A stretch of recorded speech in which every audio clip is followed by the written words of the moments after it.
About 5 or 6 years ago, when I was in high school, I was taking a regular gym class. We would do all kinds of things and would often play games. I remember this one day in the spring, all the snow had melted and the weather had just become warm enough and nice enough for us to be able to go outside. We went out to the back part of the school where the football fields and things were. Behind them, they had an extra football practice field and then a large woods going off the school property. Once we got there, the teacher told us we were going to play Capture the Flag. If you don't know what that is, it's a game where two teams stand on the other sides of a line and have a flag that they guard.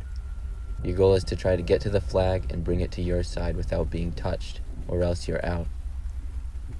We got into the two teams, and I had one of my good friends, Jake, on my team. Me and Jake are both really competitive, and we came up with a great plan to get the other team's flag. There was a decent amount of people in our class, and we were playing on the field that was next to the woods, so we planned to sneak off into the woods and then make our way through the woods to the other team's side, then pop out right next to their flag. We waited until the teacher wasn't looking, and then we went off into the woods. We had to go sort of downhill once we got into the woods, and then we went kind of deep into there. We did this so that nobody could see or hear us. We walked for probably about a minute to where it was a lot thicker woods. Then we started making our way down. We were trying to be as quiet as we could when Jake tapped me on the shoulder. I looked at him, and he pointed down between some trees about 40 feet away. There was a man standing there. It was really strange to see a man out there, because there was no paths going through this particular woods. It was also very dense and had a long ways before you were out of it. We both looked at the man for several seconds until he looked directly at us. We were trying to figure out what he was doing out there. He had glasses on and a beard and looked to be about roughly 30 years old.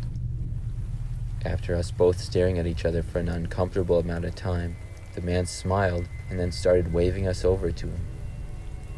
It wasn't really a friendly smile, however. It was more of a creepy one. Me and Jake decided to just keep walking and ignore the man. As soon as we walked away, though, we heard the man start to walk at a fast pace through the woods in our direction. We didn't stop to look back, and instead turned to just go as quickly as we could back to where our class was. The way that the man was going towards us kind of creeped us out, and we didn't really care about the Capture the Flag game anymore. We knew once we got back to the rest of the class, the man wouldn't follow us there, whoever he was. We finally made it back to the class, and the man didn't come out. We kept our eye on the edge of the woods, though, just to see if he would. The rest of the class went by, and we never saw the man again. After class was over, I went to my next period, which was history. Shortly after class started, though, our school went into a lockdown. All of the teachers had to lock their doors, and nobody was allowed to leave. They wouldn't tell us why the school was locked down, and it lasted for about an hour before it finally ended. I finally was able to figure out the reason for the lockdown after some time, and I got word that a man had robbed a bank on the other side of town the previous night and was seen on school property. It turned out to be the same man that we saw in the woods. It was really creepy to look back at that. And when I do, I always wonder what the man wanted when he was waving us over to him.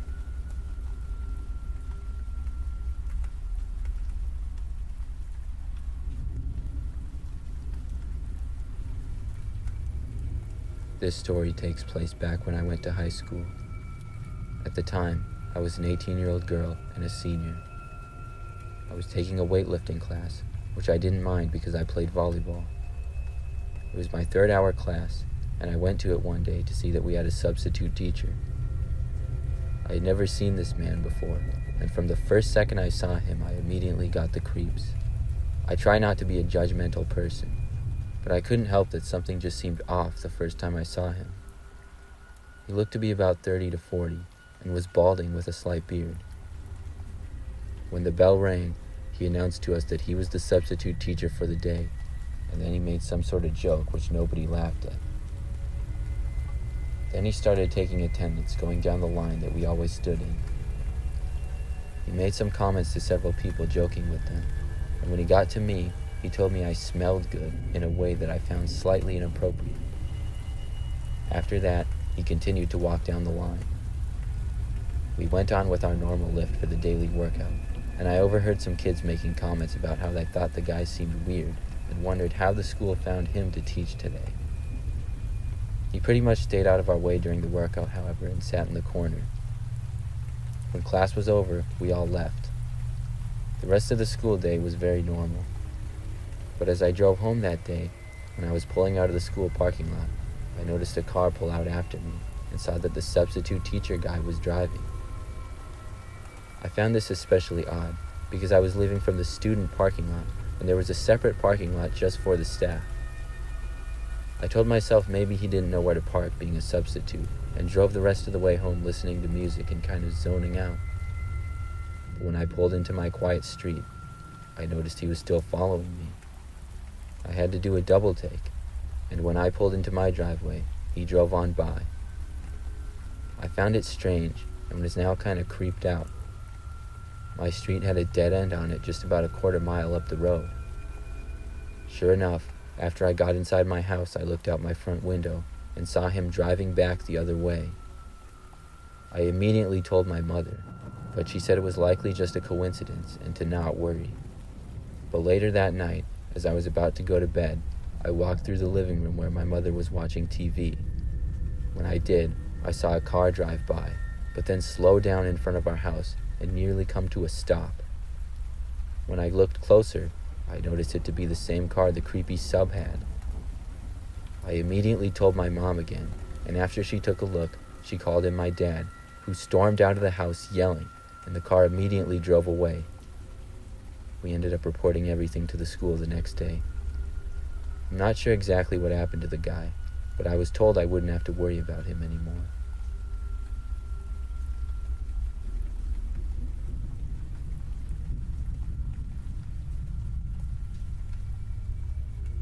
Many years ago, when I was in high school, my favorite class period was always gym class. Being a high school guy, I played on the basketball team, so gym class was a very easy subject for me. I remember back when we would often play dodgeball, which is what we were doing on this particular day. It was pretty early in the morning. I think gym was my first or second class of the day. Our school was very old, and the gym was sort of old-fashioned. We had a dodgeball game going on when one of my friends threw a dodgeball at me and missed. It went out the doorway of the gym and into the back corner to a little hallway with a storage closet. That was the back exit to the gym, which really wasn't used anymore because it was a dead end. All that was really back there was a closet. I went through the door and went around to the corner, and then went into the storage closet where the ball had ended up. When I got inside, I saw that most of the lights were off and it was pretty dark. It was filled with old equipment, that most of it was no longer used. I looked around for the ball and then found it. It had rolled only a few feet in. Then, as I was grabbing the ball, I heard a noise come from the back of the closet. I looked and saw an older woman peeking out from behind a large box and looking at me. She had long, messy, blackish gray hair, and she looked to be insane. It really startled me and also creeped me out at the same time. I just took the ball and then ran back to class. I told my friend Tom about what I had seen. He seemed interested, so we both decided to go back to the closet together. We walked over and then peeked inside. We didn't see her this time, though. I figured she was hiding behind the box, so Tom reached for the light switch and turned it on. He then walked straight for the box she had been hiding behind. But when he looked behind it, she was gone. We both looked all the way around the room and even went out into the hallway and looked around, but they were both completely empty. There was no other ways to leave this area of the school, and I don't know how the lady could have possibly left. To this day, I still think about it and wonder what happened.